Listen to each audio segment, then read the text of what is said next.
Hello नमस्कार दोस्तों आपके सामने एक बहुत ही प्यारा सा चैप्टर हम लेकर आए हैं दैट इज़ क्लास 6 का ग्लोब लेटीट्यूड एंड लॉन्गिट्यूड। दोस्तों मैंने आपसे प्रॉमिस किया था कि हम लोग ज्योग्राफी तुरंत फटाफट ख़त्म करेंगे और हर एक छोटे टर्म को समझेंगे। दोस्तों एनडीए जैसे बड़े एग्जाम में को अगर आपको क्रैक करना है तो आपको एनसीईआरटी से गुजरना पड़ेगा। स्टैंडर्ड बुक आपके काम ज़्यादा नहीं आएंगे, काम क्या आने वाले हैं, एनसीईआरटी ही काम आने वाले हैं। ठीक है, एनसीईआरटी में कंसेप्चुअलाइज होते हैं, सही से एक्सप्लेन होते हैं और आए दिन एग्जाम दोस्तों टफ होते जाते हैं। इसके लिए हमारा डीप कंसेप्ट होगा तभी जाके हम कोई भी एग्जाम निकाल सकते हैं। अगर आप छठवीं क्लास में भी पढ़ रहे हैं तो आपके लिए महत्वपूर्ण चैप्टर है, आगे चल के आप किसी भी कम्पिटेटिव एग्जाम में जाएंगे तो ये मदद करेगा। चैप्टर नंबर 2 नाम है ग्लोब लेटीट्यूड और लॉन्गिट्यूड। ठीक है, अक्षांश और देशांतर को लेकर पढ़ेंगे। इसमें हम लोग देखेंगे कि ग्लोब क्या होता है, उस पर कैसे वर्क किया जाता है, कैसे हम लोग डिस्टेंस फाइंड करते हैं किसी जगह पर, लेटीट्यूड का क्या महत्व है, लॉन्गिट्यूड का क्या महत्व है। ठीक है, सारा चीज़ हम लोग चर्चा करेंगे। इक्वेटर किसे कहते हैं, नॉर्दर्न हेमिस्फीयर, साउदर्न हेमिस्फीयर, ये सब छोटी छोटी बातें हम लोग चर्चा करेंगे। एनसीईआरटीज के लाइन बाय लाइन करेंगे और आपको जो महत्वपूर्ण पॉइंट होंगे वो हम आपको लिखाएंगे भी। ठीक है, देखिए क्या कह रहा है, ग्लोब लेटीट्यूड और लॉन्गिट्यूड। ठीक है, ग्लोब दोस्तों होता क्या बेसिकली, सबसे पहले तो किसी भी लैंडमार्क का एक चित्रित नमूना होता है, अभी हम आपको समझाएंगे। ठीक है, और लेटीट्यूड और लॉन्गिट्यूड क्या होता है इस पर भी हम लोग चर्चा करेंगे। ठीक है, तीन महत्वपूर्ण पहलू रहने वाला है। ठीक है, इस एक्सरसाइज में। ठीक है, in the previous chapter you have read that your our planet earth is not sphere. पिछले क्लास में हम लोगों ने देखा था कि जो हमारा प्लेनेट है अर्थ वो स्फीयर टाइप का नहीं है, मतलब स्फीयर मतलब नहीं है। ठीक है, it is slightly flatten at the north and south poles and bulge in the middle. ठीक है, मतलब क्या, यहाँ पर कुछ फ्लैट है और यहाँ पर कुछ बल्ज टाइप के बने हुए। ठीक है, ओके, यहाँ नीचे देखेंगे दोनों स्थिति में ये क्या है, फ्लैट है। ठीक है, और बीच में कुछ बल्ज टाइप के बने हुए। ठीक है, तो दोस्तों हम इसी चीज़ को पढ़ेंगे। ग्लोब आपको पता है जिसपे पूरे देश का जानकारी रहता है। तो ग्लोब होता क्या है, ग्लोब दोस्तों एक ट्रू मॉडल होता है किसका, या मिनिएचर फॉर्म होता है, छोटा सा फॉर्म होता है अर्थ का। ठीक है, उसमें पूरे अर्थ को बताया गया रहता है। एक्चुअली अर्थ तो ऐसा होता नहीं है, किसी नीडल से अर्थ फिक्स नहीं है। ठीक है, लेकिन हम एक अपना थॉट प्रोसेस डेवलप किए। ठीक है दोस्तों, ग्लोब्स जो होता है वो साइज़ में वेरी कर सकता है, कोई बड़ा ग्लोब्स भी होता है, कोई छोटा भी होता है। कुछ ऐसे ग्लोब्स होते हैं जिसे हम लोग कैरी कर सकते हैं। ठीक है, पॉकेट में भी लेकर, छोटे बड़े ग्लोब्स अकॉर्डिंग टू मतलब आपके नीड, जैसे कि पॉकेट डिक्शनरी होता है उसी तरह से। तो ग्लोब इज नॉट फिक्स्ड, ये ग्लोब फिक्स्ड नहीं होता है। It can be rotated the same way as the top spin of potter's wheel और रोटेटेड। दोस्तों इसको उसी तरह से घुमाया जाता है जैसे पॉटर का जो व्हील घूमता है इस तरह से। तो मतलब इसको आपको पता है, ग्लोब को हम लोग इस तरह से पकड़ कर टिल्ट कर सकते, घुमा सकते। ठीक है, ओके। तो ग्लोब पर क्या होते हैं, तो ग्लोब पर कंट्रीज, कंटिनेंट, ओशियंस सारे एक करेक्ट साइज में दिखाए गए रहते हैं। ठीक है, it is difficult to describe the location of a point on sphere like the earth. ठीक है, अब हमें बताइए, जब तक इसमें हम कुछ एक्सेस ड्रॉ नहीं करेंगे तब तक हम कैसे बताएंगे कि ये हमारा प्यारा भारत है। ठीक है, और भारत में प्यारा प्यारा जहाँ आपका घर है वहीं पर ये है। ठीक है, इसके लिए हमें कुछ ना कुछ तो नीड होगा। ठीक है, तो वो नीड कौन फुलफिल करेगा, तो दोस्तों वो नीड फुलफिल करता है लेटीट्यूड और लॉन्गिट्यूड। आप पर आराम से रुकिए, आपको सब चीज़ पता चलेगा। You will notice that a needle is fixed through the globe in a tilted manner। ठीक है, which is called its axis। ठीक है, देखिए ये बड़ा ही टिल्टेड मैनर में लगाया गया। टिल्टेड का मतलब थोड़ा सा झुका हुआ, अर्थ भी इस तरह से नहीं है। ठीक है, अर्थ भी अपने पोजीशन से इस तरह से टिल्टेड है। ठीक है, जब मूव करता है टिल्टेड है, टिल्टेड का मतलब झुकाव है। ठीक है, तो यहाँ पर दोस्तों है 2 points on the globe through the with the needle passes 2 poles, north pole and south pole. दोस्तों देखिए, जो आप एक पॉइंट यहाँ पर देख रहे हैं और एक पॉइंट यहाँ पर देख रहे हैं। ठीक है, इस वाले ऊपर वाले पॉइंट को हम लोग नॉर्थ पोल कहते हैं। ठीक है, ओके, शायद हिंदी में उत्तरी ध्रुव कहते हैं, और ये नीचे वाले पॉइंट को साउथ पोल कहते हैं। ठीक है, अब नॉर्थ पोल साउथ पोल इसलिए इंडिकेट करते हैं ताकि हमको दिशा में प्रॉब्लम ना हो। ठीक है, ओके, चलिए जो महत्वपूर्ण होगा वो आपको मैं नोट कराते चलूंगा। The globe can move around this needle from west to east just as the earth move. ठीक है, एक महत्वपूर्ण पॉइंट है यहाँ पर कि भाई कह रहा है कि ग्लोब को हम कैसे मूव करा सकते हैं, तो ग्लोब को वेस्ट से ईस्ट की ओर मूव करा सकते हैं जैसे कि अर्थ मूव करता है। इसका मतलब गुरुजी ये आप कहना चाहते हैं कि जो अर्थ है वो अर्थ कैसे मूव करता है, अर्थ मूव करता है भैया आपका वेस्ट टू ईस्ट। आपके अरे ये रविश चीज़ क्या है हो रही है। ठीक है, चलो एक काम करते हैं, हम इसको हाईलाइटर को हटा देते हैं। ठीक है, ड्रॉ करते हैं पेंसिल से। ठीक है, अब इसको जो है अर्थ को कैसे मूव किया जाता है, अर्थ कैसे मूव करती है, तो वेस्ट टू ईस्ट। ठीक है, ओके। अब दोस्तों देखिए, ध्यान से समझिएगा मेरे बात को आप। ठीक है, यहाँ यहाँ ध्यान से समझिएगा अब क्या कह रहे हैं। ठीक है, ये बात है आप अपने कॉपी में नोट कीजिएगा। But remember there is a major difference, the real earth has no such needle, it moves around its axis which is imaginary line. ठीक है, देखिए दोस्तों ये बात तो आपको भी पता है, जो हमारा असली अर्थ है उसमें कोई एक्सिस वगैरह नहीं है। तो मैंने आपको बोला ना, हम कल्पना करते हैं कि एक्सिस है, शुरुआत में मैंने बोला था। तो इसलिए दोस्तों रियल अर्थ मूव करता है, कोई नीडल नहीं, एक इमेजनरी लाइन हम लोग सपोज कर लेते हैं, एक्सिस है ये इमेजनरी लाइन वगैरह वगैरह। ठीक है, ओके, समझ में आया। एक पॉइंट यहाँ पर आपको क्या नोट करनी है कि अर्थ जो है कैसे मूव करता है दोस्तों, तो अर्थ आपका मूव करता है वेस्ट टू ईस्ट। आप जब ग्लोब नचाएंगे, ग्लोब को भी इस तरह से डिजाइन किया गया कि वो वेस्ट से ईस्ट मूव करता है, ठीक है। तो आपसे एग्जाम में क्वेश्चन पूछा जा सकता है, ठीक है। Another imaginary line running on the globe divides it into two equal parts, ठीक है। This line is known as the equator, ठीक है। दोस्तों दूसरी बात की कि कोई ऐसे मान लीजिए अर्थ है, ठीक है, अर्थ, ठीक है। तो अर्थ की कोई भी पोजीशन हम दिखाने के लिए अपने मन से कोई भी छोटा छोटा इस तरह से इमेजनरी लाइन ड्रॉ कर लेते हैं, ठीक है, जो हम लोगों को मदद करता है, ठीक है। एक ऐसा इमेजनरी लाइन जो सबसे बड़ा होता है क्या दोस्तों, आपका लेटीट्यूड। लेटीट्यूड अभी बताएंगे क्या होता है। जो इमेजनरी लाइन होता है जो पृथ्वी को दो बराबर भागों में काटता है उसे इक्वेटर कहते हैं या विषुवत रेखा कहते हैं। ये भी दिमाग में रखना है आपको। Another imaginary line running on the globe divides it into equal parts. This line is known as the equator, ठीक है। इस लाइन को हम लोग इक्वेटर कहते हैं या 0 डिग्री लाइन भी कहते हैं, ध्यान रखिएगा, ठीक है। दोस्तों ये क्या करता है, ये जो पृथ्वी को दो बराबर भागों में बांट देता है। ऊपर वाला पार्ट को हम लोग नॉर्दर्न हेमिस्फीयर करते हैं, हम लोग इसको एक अगर स्फीयर ट्रीट करेंगे ऊपर वाला पार्ट नॉर्दर्न हेमिस्फीयर हो जाएगा। नीचे वाला पार्ट क्या होगा दोस्तों, साउदर्न हेमिस्फीयर, क्योंकि साउथ की तरफ है, ठीक है। ये आपका हो जाएगा दक्षिणी गोलार्ध और ये आपका हो जाएगा उत्तरी गोलार्ध, ठीक है। ये आपको समझ में आ गया। दक्षिणी गोलार्ध और उत्तरी गोलार्ध में कौन बांटता है, तो वो इक्वेटर, ठीक है, ध्यान रखिएगा। इक्वेटर पृथ्वी को दो बराबर भागों में बांटता है, ठीक है, ओके। उसके बाद कह रहा है they are both equal halves, ठीक है। और वो क्या होता है, इक्वल हाफ्स होता है। Therefore the equator is an imaginary circle line and is a very important reference point two locate places on the earth, ठीक है। इसका मतलब क्या हुआ कि जो इक्वेटर है ये क्या है दोस्तों, इक्वेटर एक बहुत ही मतलब एक तो सर्कुलर लाइन टाइप का, ये देखिए मतलब आप इस तरह का इक्वेटर भी एक तरह का सर्कुलर लाइन है, लेकिन हम ऐसा सीधा ट्रीट कर लेते हैं अपनी सुविधा के लिए, ठीक है, क्योंकि पृथ्वी गोल है तो इक्वेटर इसी तरह से ना बनेगा, ठीक है, ओके। तो ये क्या करता है, ये एक रेफरेंस पॉइंट होता है किसी भी जगह को लोकेट करने के लिए अर्थ पे। इसका मतलब आपको से पूछा जा सकता है कि मतलब हम इक्वेटर क्या काम करता है, कौन सा रेफरेंस पॉइंट का काम करता है, तो ये किसी जगह को लोकेट करने का, ठीक है। जैसे मान लीजिए अगर मैं बोलूँ कि इक्वेटर पे जैसे अफ्रीका है इक्वेटर पे, ठीक है, तो हम बोलेंगे अफ्रीका यहाँ इक्वेटर पर, उसका कोई जगह का मान लेंगे नाम, ठीक है। तो इस तरह से इसका मतलब ये हुआ कि ऑल पैरेलल लाइंस और parallel circles from the equator up to the poles are called parallel of latitudes, ठीक है। जो भी आप इस तरह के लाइंस देख रहे हैं कहाँ से, तो आपके इक्वेटर से शुरू होकर पोल तक जो जा रहे हैं इस तरह के लाइंस, ठीक है, गोल गोल लाइन से, ठीक है, इस तरह के ये सारे लाइंस को बाबुआ हम लोग लेटीट्यूड कहते हैं, ठीक है। लेटीट्यूड लेकर परेशान मत होना, सीधा मान लो ये एक पृथ्वी है हमारा, ठीक है। और लेटा हुआ लाइन जो होगा, लेटीट्यूड में लेटा आता है, लेटीट्यूड में लेटा हुआ, तो लेटा हुआ लाइन ये है, ठीक है। तो लेटा हुआ लाइन को ही लेटीट्यूड कहते हैं और सबसे बड़ा लेटा हुआ लाइन होता है 0 डिग्री, ठीक है, ध्यान रखिएगा इस बात को। और देखो अब ध्यान रखना है, एक लेटीट्यूड को हमेशा हम लोग डिग्री में मेजर करते हैं। जैसे ये 20 डिग्री हुआ नॉर्थ में, ये 40 डिग्री नॉर्थ हुआ, ये 60 डिग्री नॉर्थ हुआ, ये 80 डिग्री नॉर्थ हुआ, ये इक्वेटर से नीचे 20 डिग्री साउथ हुआ, ठीक है। इस तरह की चीज़ें आपको ध्यान में रखनी है, ठीक है, okay. The equator represent the 0 degree latitude, ध्यान रखिएगा ये भी महत्वपूर्ण पॉइंट है। इक्वेटर पूछा जा सकता है कि 0 डिग्री लेटीट्यूड कौन रिप्रेजेंट करता है, अलग अलग एग्जाम में पूछा गया, तो भैया वो इक्वेटर करता है, इक्वेटर ही 0 डिग्री रिप्रेजेंट करता है। उसके बाद 20 डिग्री, 40 डिग्री, 60 डिग्री, इस तरह से 90 तक हम जाते हैं, ठीक है। Since the distance from the equator to either of the poles is 1/4 of the circle around of the earth, ठीक है। अब देखो जो डिस्टेंस होता है कहाँ से, तो इक्वेटर से दोनों पोल का, वो 360 डिग्री का 1/4 होता है, ये कहना चाह रहा है, मतलब 90 डिग्री का, 90 डिग्री यहाँ पर भी और 90 डिग्री नीचे भी, ठीक है। और दोस्तों ये 90 degree north latitude marks the north pole and 90 degree south latitude marks the south pole. इसका मतलब ये कह रहा है कि ये जो इक्वेटर से ऊपर 90 डिग्री, यानी आपको मैंने क्या बोला 360 का 1/4, तो ऊपर जब जाएगा यानी कि ये 90 डिग्री के ऊपर जो जाएगा, 90 डिग्री ऐसा करके हम नॉर्थ कहेंगे, और इधर इक्वेटर के ऊपर जो भी नदर्न हेमिस्फीयर में होंगे उस सबको हम 20 डिग्री नॉर्थ कहने का मतलब 20 डिग्री नॉर्थ में, 40 डिग्री नॉर्थ कहने का मतलब 40 डिग्री नॉर्थ में, 60 डिग्री नॉर्थ कहने का मतलब 60 डिग्री नॉर्थ में, ठीक है। तो नॉर्थ पोल को 90 डिग्री और साउथ पोल को 90 डिग्री साउथ, ठीक है, ओके।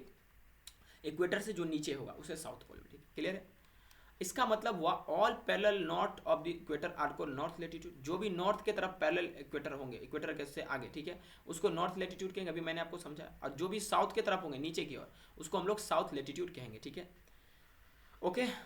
चलिए the value of each latitude, ठीक है, is therefore followed by either the word north और द साउथ। नॉर्थ और साउथ का मतलब क्या आपने समझा, ठीक है।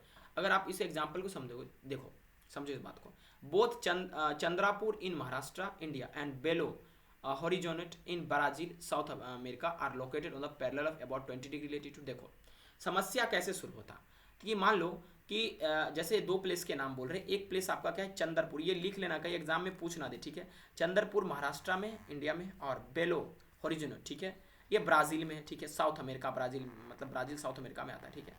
दोनों किस पे है बाबू, तो दोनों 20 डिग्री लेटीट्यूड पे, ठीक है। अब दोनों 20 डिग्री लेटीट्यूड पर, आप कहेंगे सर एक बात बताओ, 20 डिग्री लेटीट्यूड पे क्या नॉर्दर्न हेमिस्फीयर में, क्या साउदर्न हेमिस्फीयर में, कुछ तो पता चलता नहीं। इसके लिए दोस्तों हम लोग क्या करते हैं कि 20 डिग्री नॉर्थ अगर लगा देते इसका मतलब वो नॉर्दर्न हेमिस्फीयर में होगा, हमें लोकेशन एग्जैक्ट पता चल जाता है। 20 डिग्री साउथ लगा देते तो इसका कहने का मतलब क्या हुआ कि वो साउदर्न हेमिस्फीयर में होगा, ठीक है। इसका मतलब जो चंद्रपुर है वो 20 डिग्री नॉर्थ लेटीट्यूड पे है और बेलो हॉरिजॉन्टल 20 डिग्री साउथ पे, ठीक है, याद रहेगा। चंद्रपुर कितना पे दोस्तों, एग्जाम में पूछा जा सकता है कि माफ कीजिएगा, चंद्रापुर जो है ये 20 डिग्री नॉर्थ पे है, ठीक है। और आपका जो ये ब्राज़ील वाला जो है जिसका नाम है वो क्या है, 20 डिग्री साउथ पे, ठीक है, याद रहेगा। ओके, क्लियर बात है। आगे हम लोग बढ़ते हैं, ठीक है। तो इसका मतलब ये हुआ कि we can see in figure 2.2 as we move away from the equator the size of the parallel of latitude decreases. ये भी महत्वपूर्ण पॉइंट है, ठीक है। देखिए अब ये समझाता हूँ मैं आपको। जैसे ये मान लीजिए 0 डिग्री है लेटीट्यूड है, ठीक है, ओके। इससे जैसे ही आप ऊपर जाएंगे, देखिए लेटीट्यूड की जो साइज है पहले इतना बड़ा था, अब धीरे धीरे छोटा होता जा रहा है, ठीक है। इसका मतलब ये हुआ कि जो पैरेलल्स ऑफ लेटीट्यूड है, हम लोग इक्वेटर से अगर ऊपर की ओर बढ़ते हैं या नीचे की ओर बढ़ते हैं, ठीक है, ओके, वो घटता है, इधर भी घटेगा, इधर भी ऊपर भी घटता है, इधर भी घटता है, सबसे बड़ा रहता है 0 डिग्री पर, ठीक। क्लियर बात है, ये भी पॉइंट याद रखिएगा। अब लेटीट्यूड हमने क्या देखा कि लेटीट्यूड का काम क्या होता है कि लोकेशन बताने का, ठीक है। अगर 20 डिग्री नॉर्थ मैंने बोला तो हमने ऊपर की ओर जाना है इक्वेटर से, अगर 20 डिग्री साउथ बोला तो हमने नीचे की ओर जाना। लेट मी चेक कि भाई रिकॉर्डिंग हो रहा है कि नहीं। हाँ ठीक है, ओके। ये चैप्टर थोड़ा सा बड़ा है तो पेशेंस रखना, ठीक है, ओके, घबराना नहीं, ठीक है। अब कुछ चीज़ें हम ये दिमाग में रखेंगे, याद करेंगे अब इसमें से, ठीक है, ओके। एक मिनट दोस्तों, चलो भाई, ठीक है, देखो इरेज करने दो सबको थोड़ा सा, ठीक है, इरेज कर देते तो सही रहेगा, ओके। चलो थोड़ा नीचे इसको कर लेते ताकि एक्सप्लेन करने में सही रहेगा हमें, ठीक है, ओके। चलो अब हम इसे पढ़ते हैं कि भाई पैरेलल्स ऑफ लेटीट्यूड का क्या महत्व है, क्या इंपॉर्टेंस है, ठीक है। देखो अब कह रहा है, अब दूसरा पॉइंट, हमने लेटीट्यूड को समझ लिया, ठीक है। अब लेटीट्यूड क्या होता है हमने ये भी समझा। अब इंपॉर्टेंस क्या है इस लेटीट्यूड का, ठीक है। Beside the equator 0 degree, the north pole 90 degree and south pole there are 4 important parallels of latitude. देखो कह रहा है 0 डिग्री तो महत्वपूर्ण है ही था, ये तो महत्वपूर्ण था ही था। इसके अलावा 4 और है पैरेलल्स ऑफ लेटीट्यूड, वो कौन कौन से हैं? तो पहला है ट्रॉपिक ऑफ कैंसर, समझाऊंगा, घबराना। इसे हम लोग 23 डिग्री नॉर्थ से इंडिकेट करते हैं, ये है 23.5 डिग्री आपका ट्रॉपिक ऑफ कैंसर, ठीक है। उसके बाद जो कि नॉर्दर्न हेमिस्फीयर में, ठीक है, याद रखना ट्रॉपिक ऑफ कैंसर कहाँ है, नॉर्दर्न हेमिस्फीयर में, ठीक है। ट्रॉपिक ऑफ कैप्रिकॉन जो 23 डिग्री साउथ है वो नीचे की ओर है, ये ट्रॉपिक ऑफ कैप्रिकॉन, ठीक है, ये भी एक पैरेलल्स ऑफ लेटीट्यूड है। उसके बाद आपका है आपका आर्कटिक सर्कल 66.5 डिग्री, ठीक है, ऊपर में यहाँ पर आर्कटिक सर्कल, ओके। और उसके बाद नीचे में अंटार्कटिक सर्कल। 4 महत्वपूर्ण आपके पैरेलल्स ऑफ लेटीट्यूड है, कौन कौन से हैं? ट्रॉपिक ऑफ कैंसर यहाँ पर है, ट्रॉपिक ऑफ कैप्रिकॉन साउथ आपके तरफ है, अंटार्कटिक सर्कल नीचे है और आर्कटिक सर्कल ऊपर है, ठीक है। चलिए हम इसे समझते हैं डिटेल में, ठीक है, ओके। देखिएगा आप देखिए एक चीज़ देखिए, ट्रॉपिक ऑफ कैंसर आपको समझ में आ गया होगा, ठीक है, कि किसे कहते हैं, ठीक है। तो दोस्तों ट्रॉपिक ऑफ कैंसर आपसे एग्जाम में पूछा जा सकता है किसके किसके बीच में होता है, तो आर्कटिक सर्कल और इक्वेटर के बीच में, ठीक है। और ट्रॉपिक ऑफ कैप्रिकॉन किसके किसके बीच में होता है, अंटार्कटिक सर्कल और आपका क्या इक्वेटर के बीच में, ठीक है। अभी मैं आपको समझाता हूँ कि ये टॉरिड जोन क्या होता है, टेम्परेट जोन क्या होता है, सब समझिएगा, ठीक है, आराम से, घबराने की कोई आवश्यकता नहीं है, ठीक है, ओके। हीट जोन समझते हैं, ठीक है। देखो हीट जोन सब हमने ये समझ लिया कि tropic of cancer, tropic of capricorn वगैरह क्या होता है, ठीक है। आप लोग ये भी जानते हैं, आप हमें बताओ तो कमेंट करके, जो ट्रॉपिक ऑफ कैंसर है कौन कौन से भारत के राज्य से पास करते हैं, हम आपको बताएंगे, ठीक है। आपको घबराने की कोई जरूरत नहीं है, ठीक है। अभी पहले हम टर्म्स को समझ लेते हैं कि ट्रॉपिक ऑफ कैंसर क्या है, कैप्रिकॉन क्या है। देखो अब हीट जोन्स ऑफ अर्थ को हम समझेंगे। The mid day sun is exactly overhead at least once a year on latitude in between the tropic of cancer and the tropic of capricorn. This area therefore receive the maximum heat is called torrid zone. देखिए torrid zone किसको कहते हैं, जहां पर सन सबसे ज्यादा विचरण करता है, ठीक है, जहां पर से एक बार आता है, जहां पर एक बार जाता है। चलिए ऊपर में हम समझते हैं इस फिगर में, ठीक है। देखिए ये आपका जो है टॉरिड जोन है, मतलब सर कि सूरज जो है यहाँ से यहाँ तक ही जा सकता है, मतलब यहाँ से यहाँ तक ही ट्रैवल कर सकता है। मतलब क्या, सूरज की रोशनी यहाँ से यहाँ तक एक बार जाएगी और एक बार आएगी, बस आगे नहीं जा सकता, ठीक है, ध्यान रखिएगा। डायरेक्ट सनलाइट इसी बीच में पड़ता है, ठीक है, ध्यान रखिएगा इस बात को, ठीक है। मान लीजिए ये सूरज है हमारा, ठीक है, तो यहाँ से यहाँ तक ही जाएगा, उससे आगे नहीं जाएगा। इसलिए इस तरफ में आपको पता होगा कि इस तरफ में जो ठंडी पड़ता है बहुत ज़्यादा, ठीक है, यूरोप वगैरह में, ठीक है, और इधर नीचे वाला भी में ठंडी पड़ता है, जबकि इसके बीच में जो होता है उसको झुलसा देता है पकड़ के। क्यों झुलसा देता है? क्योंकि सूरज यहाँ पर 2-2 बार विचरण कर लेता है, एक बार जाता है एक बार आता है, ठीक है। और इस जोन को हम टॉरिड जोन कहते हैं। क्या कहते हैं? टॉरिड जोन में जहाँ पर सूरज की सबसे ज़्यादा प्रेजेंस होती है उस जोन को टॉरिड जोन कहा जाता है, याद रहेगा, ठीक है।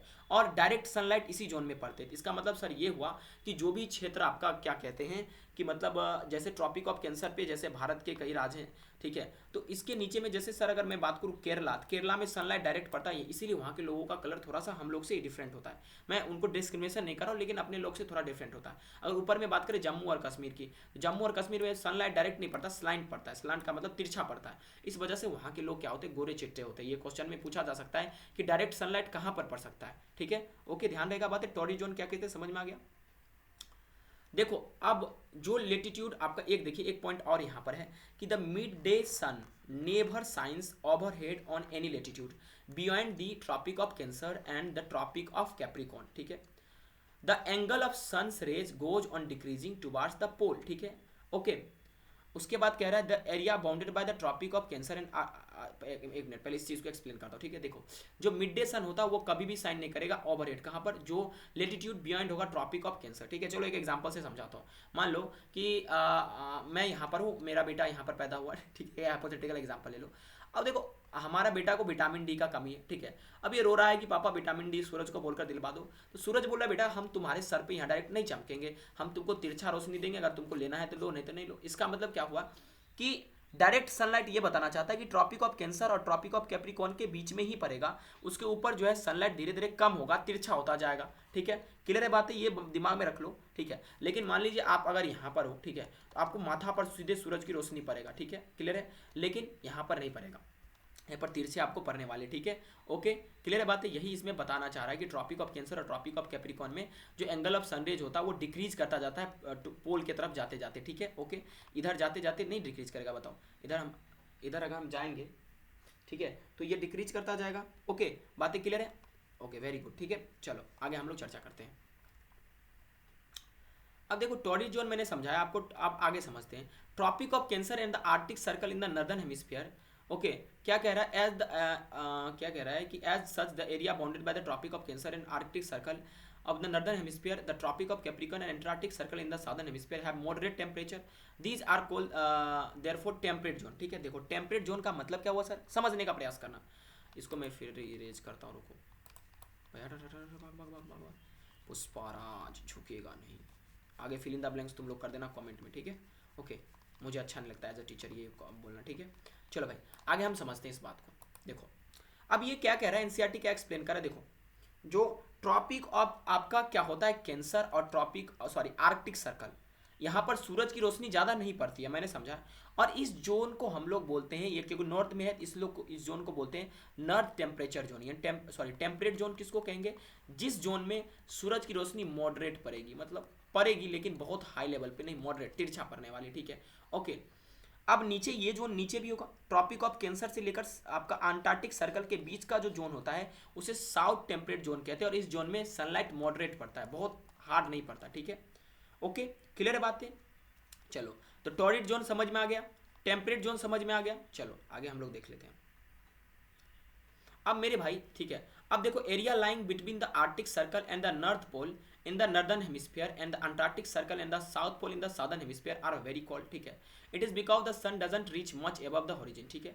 Its rays are always slanting and provides less heat. These are therefore called frigid zone, ठीक है। देखो यहाँ तो तिरछा पड़ने वाली थी सनलाइट, लेकिन थोड़ा सा पड़ रहा था अच्छा रोशनी, लेकिन यहाँ पर बहुत कम सनलाइट पहुँचेगी, नहीं के बराबर में, ठीक है। इस एरिया को फ्रिज जोन कहते हैं और यहाँ पर बहुत ज़्यादा कोल्ड होता है, सनलाइट पहुँचती ही नहीं, ठीक है। और इस एरिया को हम लोग कहते हैं फ्रिजिड जोन, ठीक है, याद रहेगा। तो आपने समझा आपने टॉरिड जोन, टेम्परेट जोन और फ्रिजिड जोन, ठीक है। फ्रिजिड जोन क्या होता है, बहुत ही कोल्ड होता है, ठीक है। क्लियर है बातें, इतना हम लोगों ने समझ लिया दोस्तों। अगले वीडियो में हम लोग समझेंगे, ठीक है। अभी देख लेते हैं कितना देर का वीडियो बनाए, अगर आपको समझ में आ रहा है, ठीक है, तो जरूर दोस्तों अगले वीडियो में हम लोग समझेंगे इसका part 2, that will be what are longitude, ठीक है। हमने लेटीट्यूड को अच्छे से समझा, अब लॉन्गिट्यूड को हमने समझने जा रहे हैं, ठीक है। ओके, इसलिए कहता हूँ एनसीईआरटी बढ़िया से पढ़ो, कोई दिक्कत आपको नहीं होगा, ठीक है। Thank you very much for watching this video दोस्तों, शेयर जरूर करना। ये पार्ट 1 था, पार्ट 2 में हम वो पूरा आपको एक्सप्लेन कर देंगे। Thank you.